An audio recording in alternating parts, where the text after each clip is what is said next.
Oke, apa kabar untuk kalian semua? Terima kasih karena klik video ini dan semoga kalian semua sehat dan sukses selalu. Kali ini kita akan membahas sebuah kasus yang berasal dari Korea Selatan. Oke, tanpa berlama-lama, mari kita mulai videonya. Nama orang ini adalah Kim Dae-do. Adalah seorang pembunuh berantai asal Korea Selatan yang membunuh 17 orang dalam waktu 55 hari. Mulai dari Agustus sampai Oktober 1975. Dan Kim dianggap sebagai salah satu penjahat yang paling terburuk dan yang paling produktif sepanjang sejarah Korea Selatan. Dan Kim dieksekusi atas kejahatannya pada tahun 1976. Oke, kita akan bahas sedikit tentang Kim Dae-do ini. Jadi Kim Dae-do ini lahir pada tanggal 17 November 1949 di pedesaan Yeogam, County Jeolla Selatan. Anak tertua dari 3 putra dan 4 putri dari keluarga yang kurang mampu. Nah, orang tua Kim memiliki aspirasi yang sangat tinggi tentang anaknya. Dia ingin mengirim Kim ke sekolah menengah pertama kelas atas di kota besar dan akhirnya belajar di luar negeri. Tapi dia gagal ujian dan tidak memiliki keterampilan khusus yang memungkinkannya mendapatkan pekerjaan yang bergaji tinggi. Nah, di sini akibatnya Kim mengembangkan rasa rendah diri dan beralih menjadi seorang penjahat, tapi dia melakukan kejahatan kelas-kelas kecil yang akhirnya membuat Kim dipenjara karena melakukan penyerangan dan pemalsuan barang bukti. Nah, setelah dibebaskan, Kim berusaha mencari nafkah yang baik, yang jujur sebagai pekerja pabrik. Dan pada tanggal 13 Agustus 1975, Kim membobol rumah pasangan tua yang tinggal di Gwangju. Dan saat mencoba membobol rumahnya, dalam aksi Kim ini dia membunuh pria itu dan melukai wanitanya dengan serius dan langsung melarikan diri pada malam hari itu. Nah, saat menaiki kereta menuju Suncheon, Kim bertemu dengan mantan narapidana lainnya.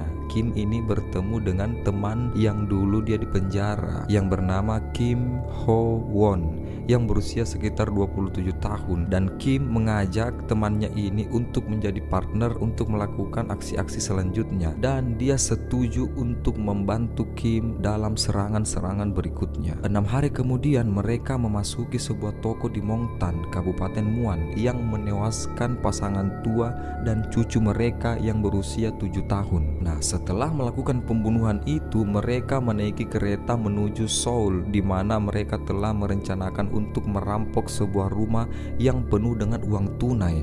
Nah, di sini tapi ketika mereka sampai di sana, Kim Dae-do dan Kim Ho-won berpisah, jadi tidak partner lagi. Nah, dan Dae-do memutuskan melanjutkan perampokan dan melakukan pembunuhan itu sendiri. Pada tanggal 7 September, Kim memasuki sebuah rumah di distrik Jungnan, Seoul, yang menewaskan seorang pria berusia 60 tahun yang tinggal di rumah itu. Dan lagi-lagi pada tanggal 25 September, ia pergi ke pedesaan terpencil dekat Pyeongtaek dan lagi-lagi dia membobol rumah tempat seorang wanita tua dan 3 cucunya tinggal. Kim mengatakan telah menyerang wanita itu dan 2 anak laki-laki masing-masing berusia 5 dan 7 tahun dengan pisau daging sampai wajah mereka itu hancur dan tidak bisa dikenali, sampai gagang pisau yang digunakan Kim untuk membunuh itu patah. Nah, kemudian Kim menyeret cucu perempuan yang berusia 11 tahun itu keluar rumah dan mencoba memperkosanya. Tapi Kim gagal melakukan itu. Jadi dia mengikat korbannya itu di pohon terdekat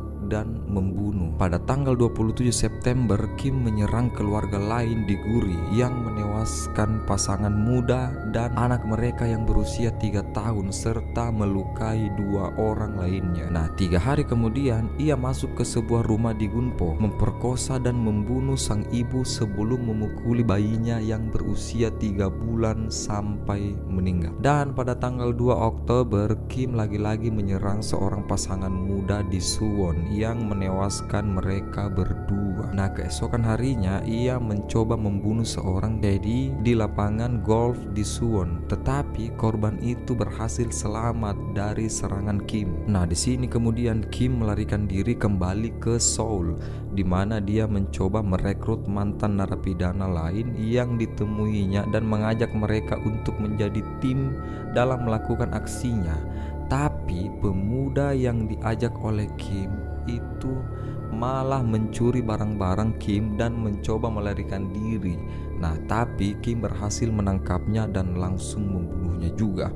Lalu Kim mencuri celana jeans yang dipakai oleh korbannya itu. Nah, karena celana jeans yang dipakai Kim ini penuh dengan darah, di sini Kim pergi mencuci celana itu di sebuah tempat. Nah, pemilik tempat itu bertanya kepada Kim, "Kenapa ada banyak darah di celanamu?" Di sini Kim mengaku bahwa dia telah berkelahi dengan seseorang dan darah yang ada di celananya itu akibat dari bercak-bercak yang berasal dari mimisan. Tapi pemilik laundry ini tidak terlalu percaya dengan penjelasan Kim, karena Kim mengaku darah yang ada di celananya itu darah lawannya yang mimisan. Tapi menurut pemilik laundry, darah sebanyak itu tidak mungkin berasal dari hidung seseorang yang mimisan. Nah, di sini pemilik laundry langsung menghubungi polisi. Nah, tidak lama kemudian Kim ditangkap dan dibawa ke kantor polisi. Dan saat berada di kantor polisi, Kim kembali beralasan bahwa darah itu berasal dari mimisan saat berkelahi. Tapi di sini Kim mengubah alasannya bahwa dia dikeroyok oleh preman-preman setempat sampai babak belur yang mengakibatkan celananya ini penuh dengan darah. Nah, di sini petugas polisi tidak langsung mempercayai kata-kata dari Kim. Jadi beberapa detektif itu turun ke lapangan untuk memverifikasi keterangan Kim, dan para detektif menginterogasi beberapa gangster lokal yang semuanya menyangkal bahwa mereka tidak pernah ketemu dengan Kim, apalagi sampai bermasalah dengan Kim. Nah, setelah itu para detektif menyimpulkan bahwa tahanan mereka kemungkinan adalah seorang pembunuh dan mulai menekan Kim dengan pertanyaan-pertanyaannya dari mana sebenarnya noda darah itu berasal. Dan akhirnya Kim menyerah dan mengakui kejahatannya. Di sini Kim juga menyebut teman yang sempat menjadi partnernya itu mantan narapidana, dan temannya itu juga yang bernama Kim Hoi Won yang pertama membantu Kim merampok dan membunuh juga ditangkap tak lama setelah Kim mengakui kejahatannya. Nah, dan 2 hari setelah penangkapan Kim